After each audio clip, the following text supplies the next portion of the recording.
Sunday వచ్చింది, extra పని తెచ్చింది, రెస్టే కరువైంది. అయ్యో, అందరిళ్ళల్లో ఆడవాళ్ళు పడే బాధ సండే. ఆదివారం ఆడవాళ్లకు సెలవా? ఎవరండి అందే? ఆదివారం ఆడవాళ్లకు సెలవు కాదు, ఎక్స్ట్రా వర్కింగ్ డే.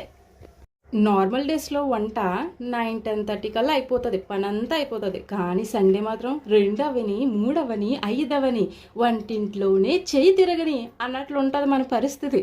అయినా పెడతారు అంకలు, సాటిస్ఫైయే అవ్వరు ఈ భర్తలు. మా ఆయన అయితే ఇవాళ కొస మాంసం తెచ్చారండి. దాన్ని అయితే పులుసు పెట్టాలంట. అది ఏ విధంగా పెట్టుకోవాలో నా స్టైల్లో మీరైతే ఒకసారి చూసేయండి.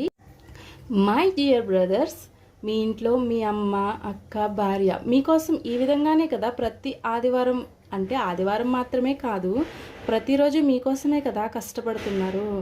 ఆదివారం మాటలైనా మీరు ఇంటి దగ్గర ఉన్నప్పుడు కొంచెం వారికి హెల్ప్ చేయండి, లేదా చేసిన వంటని పొగడండి. వాళ్ళకి అదే పెద్ద సాటిస్ఫాక్షన్ ఇస్తుంది. మీరు మాత్రం అది బాగాలేదు ఇది బాగాలేదు అని వంక పెట్టారనుకోండి, వాళ్ళకి వంట చేసిన నీరసం కన్నా వీళ్ళకి ఎందుకు వంట చేశాను రా బాబు అన్న కోపం ఎక్కువ వస్తుంది. మళ్ళీ అనవసరంగా మీ మధ్య డిస్టర్బెన్సెస్ క్రియేట్ చేసుకోవడం ఎందుకంటే బాగుందని చెప్పేయండి, లేదా ప్రేమగా ఇది కొంచెం తక్కువైంది, ఇది కొంచెం ఎక్కువైతే సూపర్, నీకన్నా ఇంకెవ్వరు బాగా చేయలేరు అని పొగడండి. లేదా నువ్వు పొద్దునుంచి సాయంత్రం వరకు చాలా కష్టపడి అలసిపోయావు కదా, సరదాగా బయటికి వెళ్దాం అని వాళ్ళని బయటికి తీసుకెళ్ళండి.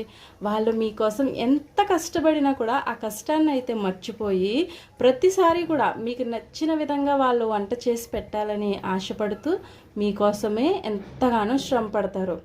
అండ్ నా వీడియో కనుక మీకు నిజంగా నచ్చితే ప్లీజ్ సబ్స్క్రైబ్ చేసి షేర్ చేయండి. అలాగే ఒక లైక్ బటన్ కూడా వేయండి. అలాగే మీ ఇంట్లో ఉన్న వాళ్ళ ఆడవాళ్ళకు కూడా ఒక లైక్ బటన్ వేసుకోండి. నా వీడియో నచ్చితే ప్లీజ్ సబ్స్క్రైబ్ మై ఛానల్.